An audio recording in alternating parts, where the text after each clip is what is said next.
Welcome to the final episode of the Late Night Charge this semester. I'm your host, Dave Puglisi. I'm your co-host, Alex Halfinger.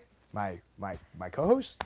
Well, I mean, not only am I the co-host, I'm like the head writer, the editor, the producer. But like, Sam is my co-host. Sam did it like one time. Well, listen, all right, I see you're a big deal around here or something. So I'm your co-host. All right. All right. Yeah, I'll just have to talk with one of the producers later about this. I'm also the producer, if you didn't hear me before. All right. Well, you know what? I'm going to start the show. So, there was a lake, right? There's this lake in Colorado that someone dumped 2 goldfish into about, a solid 3 years ago, right? All right. Now the lake is overpopulated with goldfish. You know what that means? What's that mean? You know what that means? That these goldfish are just going to start taking over, right? And you're just going to climb on the land, and you're just going to start dumping humans into the lake, and it's going to be total anarchy, Alex. The world is just going to be swimming with goldfish. You know what? That's going to be the snack that doesn't smile back. That was super cheesy. Some might say it was like extreme cheddar or Parmesan cheesy. Not even going to comment. All right, so there was this cute story, right? This couple just got engaged, and the guy's last name is Burger. Like Burger. the delicious meal from a grill. Correct, without cheese. Burger. Okay. All right. And then the girl he's marrying, her last name is King, right? So if you combine the two together, you get Burger King. So naturally, the Burger King, home of the Whopper. And the chicken fries. And the chicken fries, limited edition, okay, is paying for the wedding. I mean, on the bright side, they can both have it their way. Oh. Whoa. And my joke was cheesy. All right. So speaking of fast food, there's this crazy guy, all right, in the UK who decided to ride his horse through the McDonald's drive-thru. What if that horse just went AWOL? Like he didn't get enough secret sauce on his Big Mac and he just starts bucking and neighing and just runs off. Like he goes on some wild rampage and just goes and joins the goldfish population that starts taking over the world, and it just becomes complete chaos. The fish jump onto the backs of the horses. They got guns, knives. It's like pop, pop, pop, watching humans drop, Oh, man. That sounds terrible. But you know what? Transitioning from horses, we're going to go straight into huskies. So, the women's basketball team at UConn women have just won the national championship for the 3rd straight year. No surprise there. No, it is not a surprise at all. I mean, did I even remotely expect anything different? No. All right, this is their 3rd, like I said. They've won 9 in the last 15 years, 10 in the last 20. I mean, how do you think the fans or even the announcers feel about this? They're probably like, oh, look at that. They won again. Come back next year where they will probably win again. And I do not doubt it. I mean, I don't doubt it at all. So we could probably use them for the Com Club Rec Sports basketball team. I was just saying, we should probably recruit them. So anyways, we have big news here at UNH. We are the first school in the country, the entire nation, to have a master's program in forensics technology. That is a big deal. So you're telling me the UNH is adding 11 more classes. Fact. Building 3 more buildings. Probably over the next 8 years. Probably over by West Side. Taking over West Haven. Changing the whole curriculum. Still no parking. Yet they can't update the food in Bartels. No, they can't. All right? They can't just make the muffins just a little bit fresher. They can't serve garlic bread that's not 4 days old. 4 days old, That stuff is like a rock. It's like a rock, all right? You could bite in that, break your tooth. Speaking from experience, all right? So Toothless Dave was sitting in Bartels just Not crying. Toothless Dave, Crack Tooth Dave was sitting in Bartels with pieces, just sitting there. He's like, all right? So it happens. Watch out. You've been warned. Don't eat the garlic bread. That's the moral of the story. All right? Could be soft, could be hard. Anyways, on a better note, okay? They recently announced the new spring concert. The spring concert for this year. Did you hear the lineup for it? Because I'm pretty pumped. I think I did, but you can tell me again. All right, I'll tell you, and I'll tell all of you if you've been living under a rock. This year, it's T-Pain and Third Eye Blind. And don't forget this, all right? It's the 90s superstar, Uncle Joey from Full House, Dave Coulier. He's the stand-up comedian. Wow, I am so pumped for that. You know what, Alex? Cut it out. Nice. Solid. Oh, we did it. That was kind of solid. It was really cheesy. I mean, you know what this means, though? The 90s are making such a big comeback. We've got Third Eye Blind, Dave Coulier, all in one area. They check them right off the list right there. And you know what else? Friends is on Netflix. And I think I've even seen some girls wearing chokers. Like, it's a little weird. That's a little weird. Next thing you know, like, they're going to do, like, a Full House comeback, like a spin-off show, 2016. Well, clearly you haven't heard, What did I hear? but they are making a spin-off of Full House. Welcome to 1997, Dave. 97. So, Great year.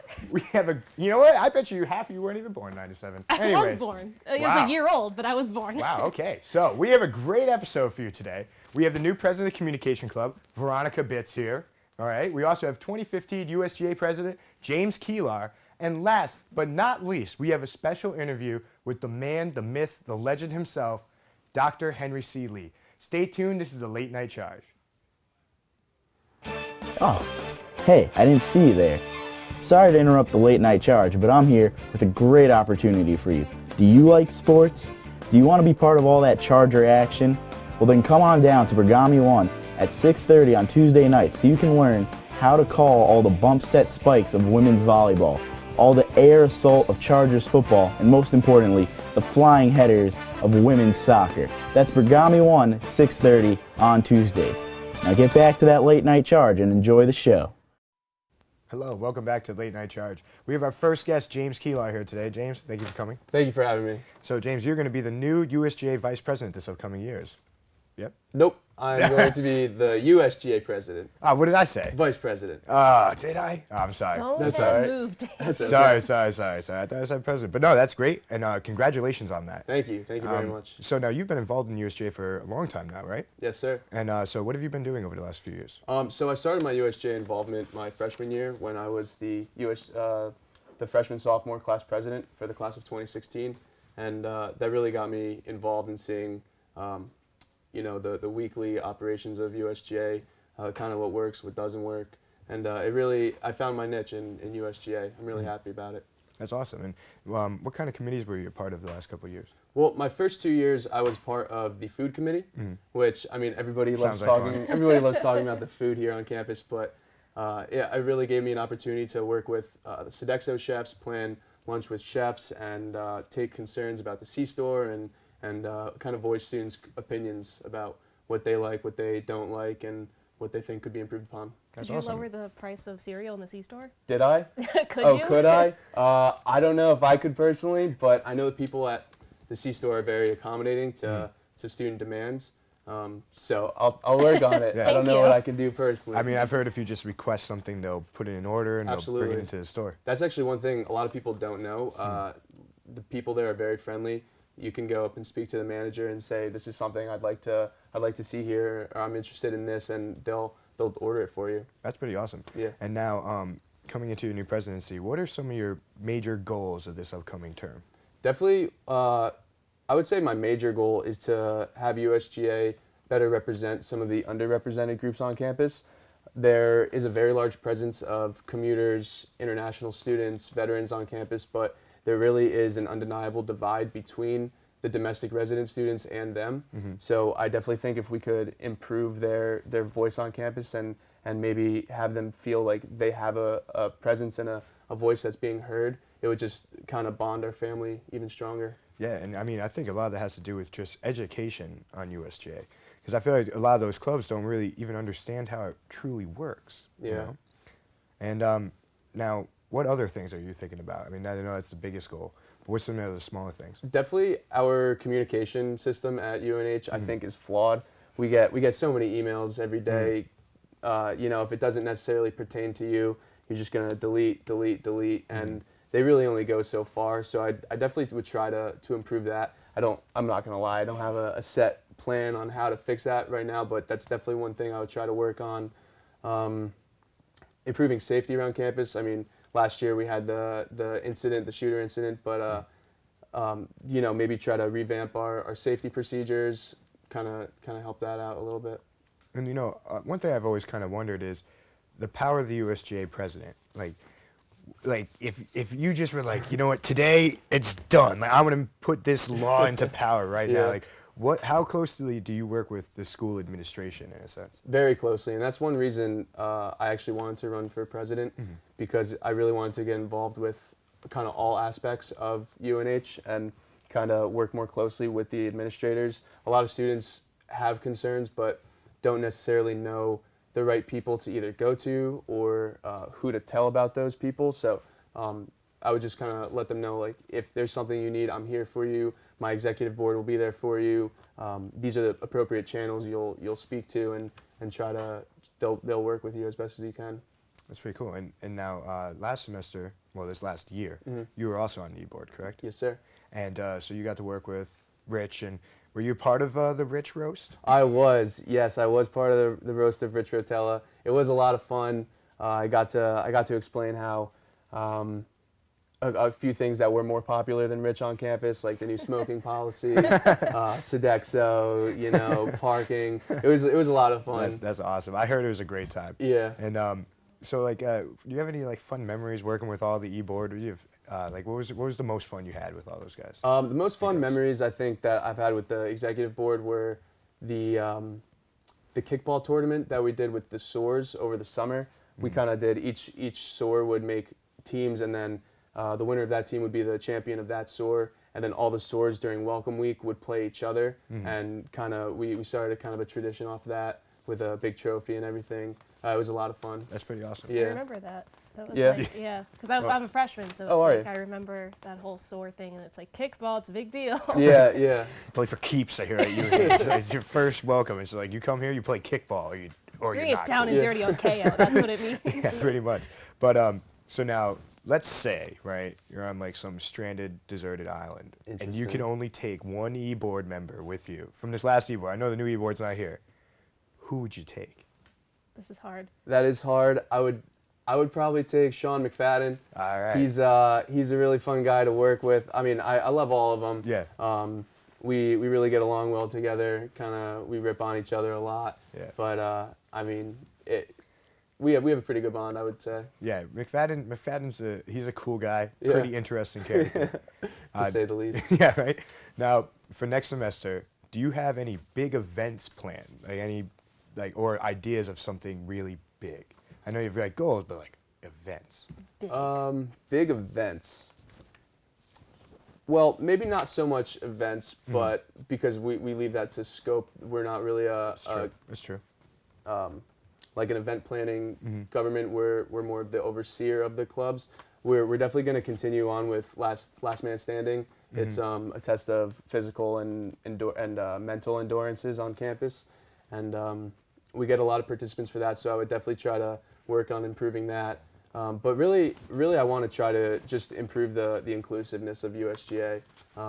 Also make it more approachable. If it is your first semester doing USGA, either being a rep or a senator, you might feel a little lost because it may seem a little overwhelming. Even something as easy as like a board that says, "Is this your first USGA meeting? If Right. so, these are the people you should talk to. This is how a meeting's run." I would really work on the inclusiveness.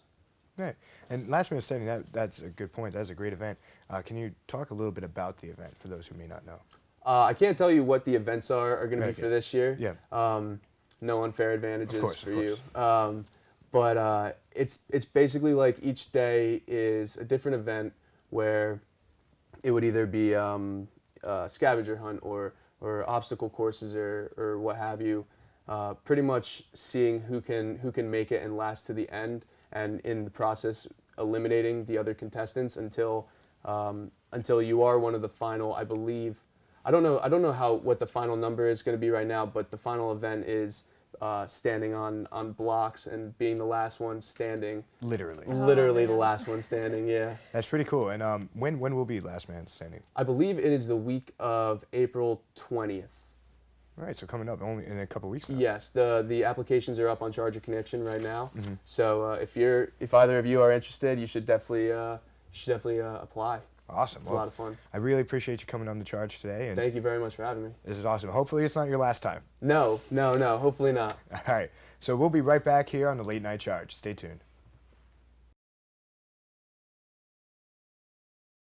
Most parents and their children have a special relationship. Over time, this relationship can be challenged when a child becomes curious with new things. At one point, alcohol may come into the picture. Curiosity and the need for acceptance emerge and can overshadow life at home. By talking to your kids about the dangers of drinking, You can encourage them to make the right decisions. Set the tone early. Don't wait until the opportunity is gone. What if you got to lose?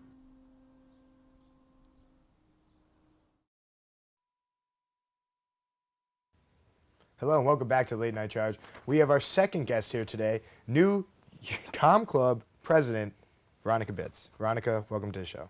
Thank you for having me. It's a real honor to be on this side and Yeah. not like behind the scenes or anything. You know, I mean, you've been around for quite a while here in the club now, haven't you? On your way to being the president. Yep, I've been here since my freshman year, basically the first week, Mm-hmm. and now it's my sophomore year going into my junior year, and I've always been behind the scenes, and this is my first time here, which Yeah. is kind of nervous. On this with all couch. Yeah, so Lights like, and- what have you done for the Charge in the past? So I've been technical director, most recently floor manager. Mm-hmm. So I normally like, count people in, point to you when to start talking. That's a big job. It's a big deal. We'll count on you. Yeah, we do literally count on you to tell me see what what to you do. I count. Really, like if the floor manager, Veronica, wasn't there, like right now, Yeah. like It'd be how do I know what 12-minute to do? interviews. It'd be 12-minute, 9-hour interviews. I just talk forever. It's kind of how that works. Yeah. So- and then I did producing a little bit, so I got some guests on here. So Mm-hmm. yeah, it's been fun. I like doing all this stuff, and now I guess I'm in front of the camera now. Well, that's pretty cool. And so now, what have you now? You know, obviously you're the new president, and Alex happens to be a new vice president. So, That's neat. and I'm just a lame duck vice president. But what are your, what was your path to here? I know you said that you were the EA before, correct? Mm-hmm. And Yeah, so I joined Communication Club freshman year just as a general loan member, Mm-hmm. and I helped out as much as I could. Probably not as much at first than Mm-hmm. I should have, but then near the end of my freshman year, I got more involved. Got to know the old EA of my freshman year, and I kind of took her position my sophomore year. So I write all the meeting minutes. I send out all those annoying emails with funny jokes that I think I'm funny, but they're probably not. they're that- subpar. yeah. Yeah, they're all right. So yeah, I've been doing that. I'm in charge of points this year, and I'm really excited to be president for next year. That's awesome. And now, who can join the communication club? Basically anyone. You don't even have to be a communication major. We have a ton of people in the club, as you know. We have like criminal justice majors. We have a math major. Someone on our e-board is a Yeah. criminal justice. Yeah. Yeah. So I mean, like anyone can really join, and we definitely want as many people as we can get, and the more the merrier. And so, for those who are comm majors, how has being in communication club helped you in your classes? It's definitely given me like a foot forward in all of my classes. So before my classes even start and they start explaining like how to use a camera, I already know because of Communication Club and everything that we've been doing. So I'm basically like a whole lap ahead of the entire class. So it's actually really helpful for me. I can even help other students that are like falling behind too, because I can help them catch up. So it's basically just been really helpful for me. I know more than I ever would just by going to class and chilling in my room all the time. So All right. Get you out, get you being social. Yeah. Now, what are some of your goals for the comm club over the next year? definitely try to get more members. So like I said, we want as many people to join. I definitely want to do a few more social events, and we have our new social chair, Noelia. So me and her are definitely going to work together. I have this idea that we All right. want to Hit me with this big okay. idea. You seem excited. Does it involve a water park? close. Okay. Close. Trampoline park. Trampoline park. All right. Bring the Now, entire that club is No pretty water, cool. but okay. I've heard those are a lot of fun. Yeah. And, it's too bad I won't be there. I mean, maybe we can. Thanks. We can We invite can call you. you We'll up. invite you. That's You can cool, be a that's cool. chaperone. I could be a chaperone. I could be grandpa there who happens to be there. Just stand on You'll the have the sidelines, like cane. watch. I'm the supervisor, like, oh, these dang kids jumping Veronica, around. you're jumping too high. Don't hurt yourself. And then Veronica gets hurt again. Speaking of Yeah. getting hurt, I hear you've had a few stints on the DL Yeah. from playing Com Club Rec Sports. Tell me a little bit about that. I feel like every single time we play rec sports, I'm always getting injured. I want to say the first real one has got to be last year indoor soccer. I'm sure you remember this. I story. actually wasn't there, but I remember hearing about it later. You are a warrior. Tell Yeah. me about this one. Full body cast. Yeah. was- So just a normal game. We were playing. it was a good game. We're not really good at rec sports. No, though, we're not. but No, we have are fun. not. We have a great time. Have a lot of we, fun. We hope to just have forfeits to the championship. Pretty much, and that has happened. And it has happened. Yeah. We've played no games and made it to the championship and Lose our lost, way to obviously. the top. That's yeah. the answer. So we were playing indoor soccer. I was playing a normal game. The game ended. Next day, I woke up and I could barely walk. Wow. I was limping to class. I had a class in Kaplan. I limped all the way there. Went to the doctor. Health services told me that I broke my toe. So Oh, I don't really. would you look at that? Yeah. But then I actually went to what do you call a foot doctor? It's not like You know, pediatrician. No, that's a doctor. that's like Is that just like a child doctor. So like you know, a foot doctor. an orthopedic. Yeah. Yeah, I've been there numerous of times for So, plentiful I went amount there. of injuries. Turns out I just sprained it. So they lied. So So you're it's just- saying you on a sprained toe could barely walk to Kaplan? Yes. Oh, I was limping. You're so tough, bro. Hey, I had to wear a boot for like a month after that. For a sprained Did toe. you tell people like, oh, it's for rec sports? Yeah, man. It was pretty embarrassing. You're just going around, people like, oh, what happened to you? Oh, you know, I was playing a game of rec sports. Yeah, and they'd be like, "Oh, what's wrong with your Indoors. ankle?" And I'm Indoor. like, it's not my ankle, it's my big toe." It's kind of like, you know, I one time I separated my shoulder, and I told people I just got into like a fight with a bear in the woods. I mean, I did it in a reasonable way. I was playing hockey, I got hit, and I messed it up. But I just tell people like, oh, you know, I was just hanging out in the woods, and just fought this bear. And there was this one girl one time, was like, oh my God, really? And I was like, oh, no, I didn't fight a bear. But so anywho's, what other ways do you plan on getting Com Club involved over this next year? Basically just try to get to know a lot of different clubs on campus. Just working with different clubs will definitely get us closer to the UNH community. Co-sponsorships. We've been doing a lot of filmings with other clubs of filming their events, so that's been a lot of fun, and it definitely gets our name out there. So I just hope to continue the late night charge. That would be cool. Yeah, maybe we can like bring back for like an alumni episode. Who, yeah, right? Who, so now that Joe Brown and I are on the retiring end of things, who are going to be the new hosts of the Late Night Charge? Is this a secret? This is a big question.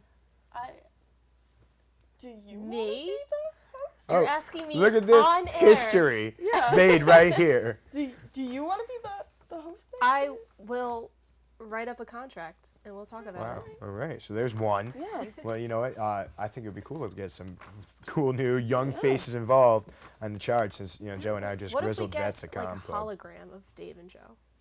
Dude, if I was like the Tupac hologram, like hanging out in the charge, We get So easily like more views. Yeah. that'd be easily cool as heck. And then, so we got me and Joe hologram, and then naturally the musical guest has to be the Tupac hologram. Yeah. Every episode. Every episode. That would Just a that would be different really song. cool. You know, one week is Yeah. Tupac, next week is Biggie, and then it's just like battle of the East West. It'll be really fun.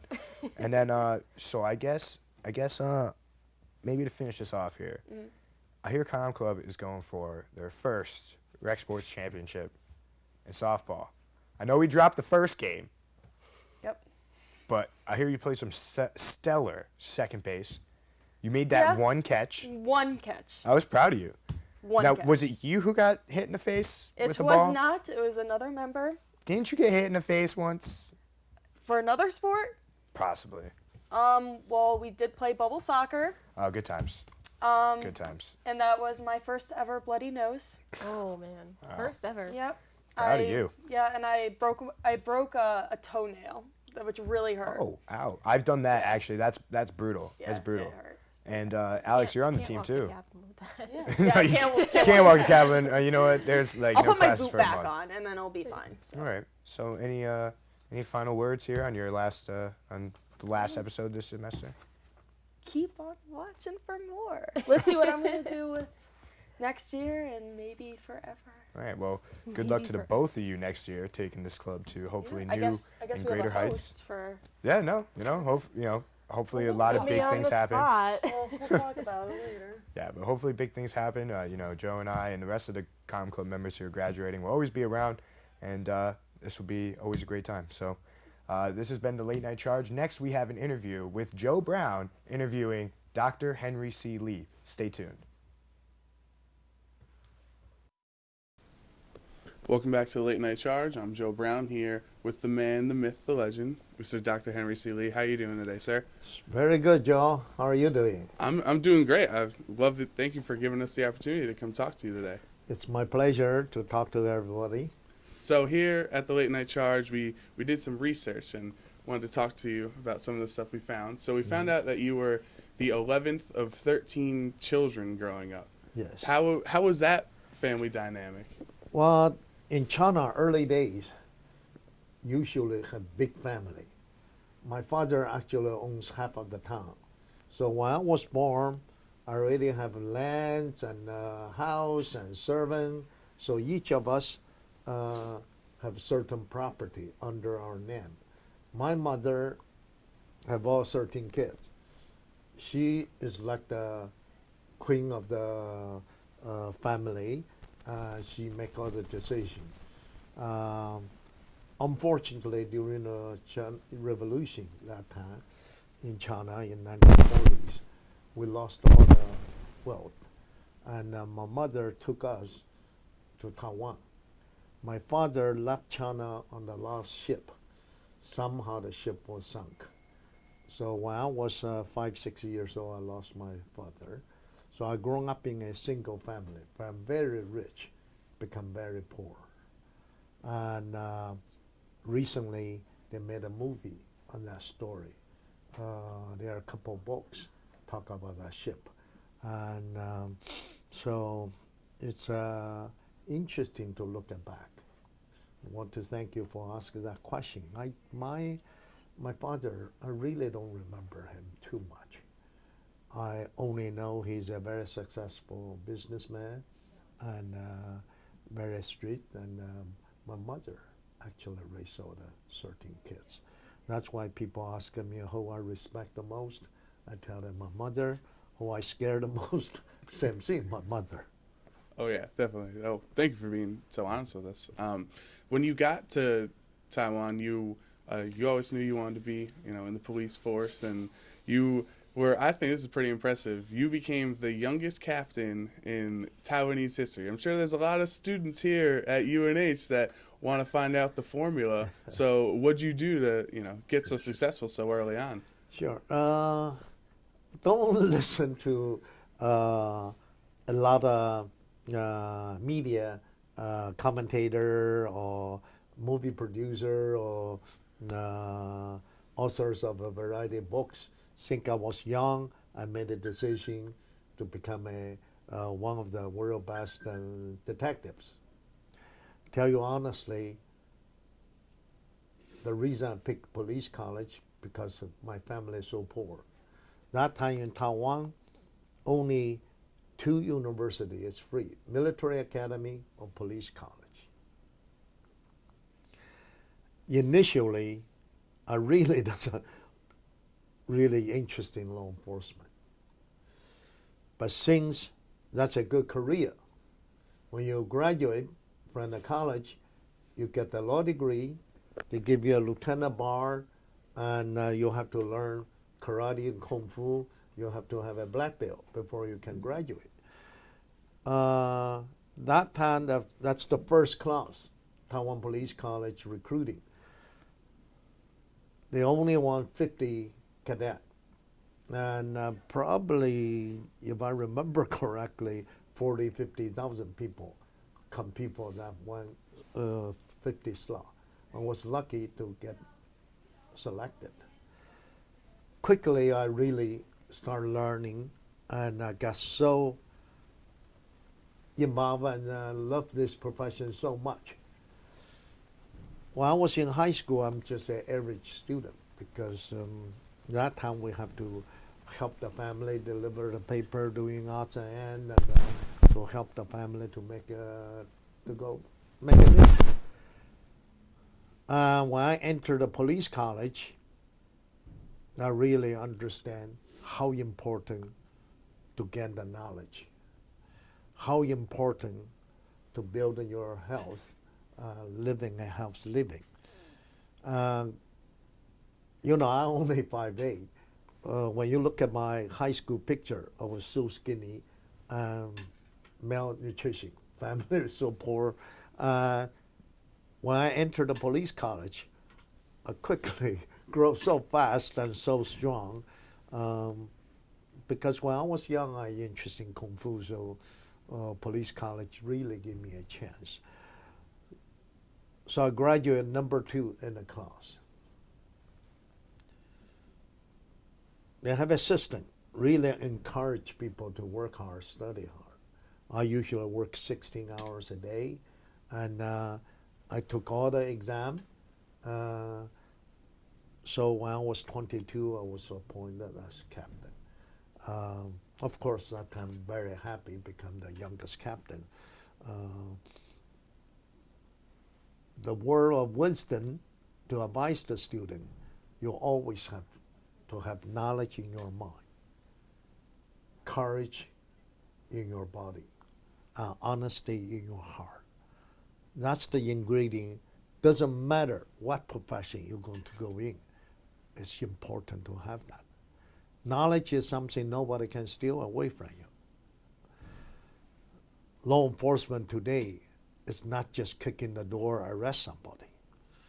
You have to have a knowledge of communication, interpersonal skill, and try to learn all those new technology to have a so-called predictive law enforcement. The world has changed so rapidly from agriculture society to industrial in 18th century. From 18th century move on to 19th and 20th century where entered a commercial society. Now the 20th century will become e-society. The next few years become an M society. The law enforcement officer will have to continue to gain the knowledge to meet the challenge. So you have to have knowledge. The courage, doesn't matter what you do, you have to take the challenge. Any most difficult assignment, I usually try to take that. And that gives you an opportunity to learn, to grow. Honesty, if you do things, you know you did your best. Doesn't matter what other people criticize about it and what the newspaper says. You know you did the best. Then everything should be fine. Now, I've watched some of your shows with the case files of Henry Lee, and a lot of times it seems like when you walk in, you kind of just understand. I don't know if that's TV magic or what actually goes on, but do you have some innate feature that you get what happened when you walked in? Okay. In our life, one simple thing we have to have. Again, doesn't matter what your CGA major, communication major, business major, your ability to observe. Observation is something you can learn. It's not, say, when you was born, you already know how to observe. Just over the year, you learn to observe. Once you observe something, you use a logic process.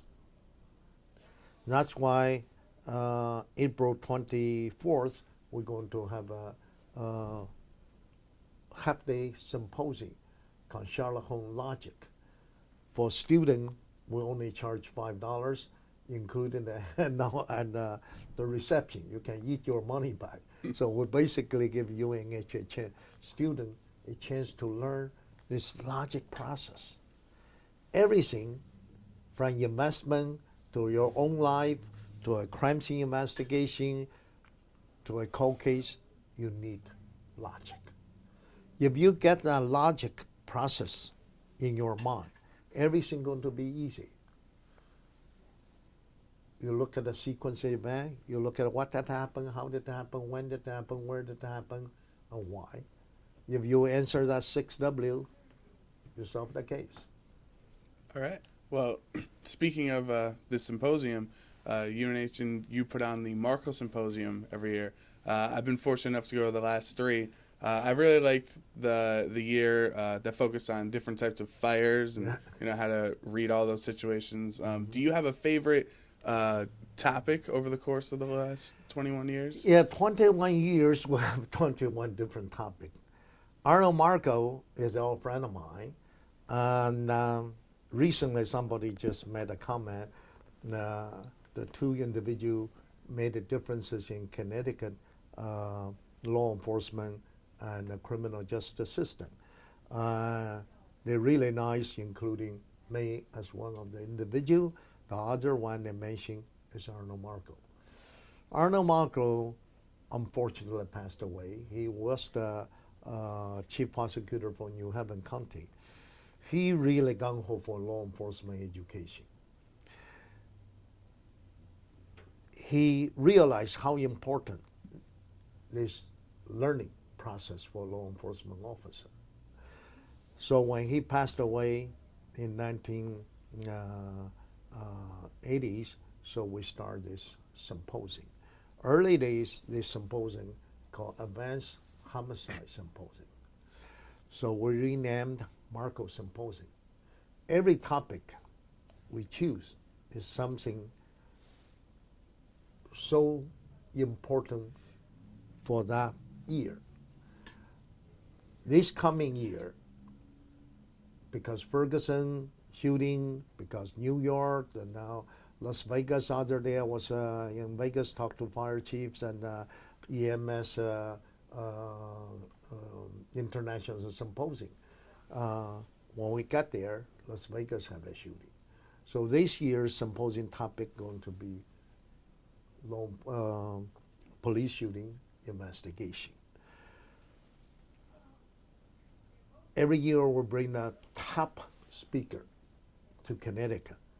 Besides for students to learn the knowledge, also I want them students to meet the speaker. So develop some connections. Many students got hired because through the Marco Symposium. Many students later in their career because they met the speaker, the leader in the law enforcement and criminal justice field, develop such good bond. So this symposium is a vehicle not only for education, also like a bridge to bridge up the student and the people already in the field together in one room and can spend 2 days and learn and grow together. Yeah. Well, this is a late night talk show, so we should ask some fun little quick questions. Sure. So I love the painting downstairs here in the building with you and Batman and Dick Tracy. And do you ever feel like those guys? No, that's a good friend of mine, Herb Barker, did that for me when my mother's 100 years birthday. It's a gift because he knows whatever my mother says, I do it. So he want to have a cartoon to draw it up, and I can fight the crime like Batman, like Dick Tracy, but in front of my mother, I always a kid. Whatever she says, I listen. It's today, the family value I think is so important. For example, I often tell the student here, your family send you to UNH, they work so hard. And that's the least we can do to make the parents happy and try to listen to them. Okay, so you can ask a couple quick questions and Sure. say the first thing that comes to your mind, all right? So what's your favorite movie? My movie, actually, The Old Man and the Sea. Okay, Yeah. all right. What's your favorite pizza topping? Pizza topping, lobster seafood. Oh, really? Okay. All right. I was expecting like bacon or something. No. Okay. I know at the Scholarship Ball every year, there's an offer for $10,000 where someone and their 10 friends can get a dinner made by Henry me, C. Lee. yeah. So what do you like to cook for that group? Chinese food. All right. Well, what specifically? Oh, well, that's a really nice Chinese dinner, 14 courses. Oh. From initial cold dishes with dumpling, with a Chinese salad and lobster salad, all sort of thing. Then we have 10 hot courses. So it's a really formal and informal gathering. They learn the Chinese cuisine, all 14 courses from different regions. Also, we give them a bonus. They come to our command center. I give them a slideshow, the case of the year. Usually that year, what's the most interesting case, and share with them, with their friend. When I started actually this almost 20 years ago, as you know, I've become the longest tenured professor in University of New Haven. This year is 40 years now. It's older than your age. And 20 years ago, we started helping student scholarship fund. So we used to cook in the house. We start $500 a table. Now become 10,000 over the year. As you know, last scholarship ball, I have 3 bidder for $10,000. So the student scholarship increase another 30,000. That become the hottest item. And January over the year, January probably over $1 million for the student scholarship already. In addition, myself set up a scholarship, and in honor my mother, we have a scholarship. Then a lot of my friends set up a different scholarship. So with CJA and forensic major now have quite a few scholarships. When I joined university, we don't have a single one. So this really helping students, that's our goal or objective. A lot of my students now become police chief, judge, and doctors, and they all come back to see me. Some even made a lot of donation. One of my first students, Ken Biermarker, become a good litigation lawyer.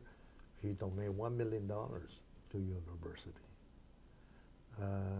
That's really make me feel teaching is something which is always in my heart, besides law enforcement. Okay, and then so final question. You got your bachelor's degree from John Jay University, and a lot of people have a lot of good connection or got a lot of good feelings towards their like college, you know, where they're an alumni. But University of New Haven gave you an entire school. So where do we rank in comparison? They give you a degree, we give you a school. Yeah. Well, UNH actually gave me a chance to learn to grow. I got my first degree from Taiwan. Then come to United States, I decided to start freshman again. Because in China, in Taiwan, we speak Chinese. So I want to learn the American language and culture. When I first come here, me and my wife only have $50 in our pocket. We don't speak English. Today, we still don't speak English, but we do have a lot of money. So we want to give it back. That's why University of New Haven, and I give more money, more time. Even now, I'm 78 years old. I'm still working 16 hours a day, 7 days a week. Student anytime want to come, I have an open door policy. So many of them take the advantage, come to see me. And so I can give them some career advice on any other assistance we can do. It's so important to give back to the society. John Jay, yes, I help them too, but the UNH is number one. And as a matter of fact, I tell them, don't name after me. We had a big fall that year. I don't want it, because name after you like you adopt a baby. They say, no, you don't have to do anything. Because as a matter of fact, I'm not involved in CJ administration anymore. I just run this institute. But like you adopt a baby, you still feel your heart is waste of school. Your heart is waste of student. You want a student can be successful after they graduate from this program. Okay. Okay. Well, thank you for meeting with us today. Hopefully we can find money in our budget to raise $10,000 so we can get a nice dinner. Sure. We can do that.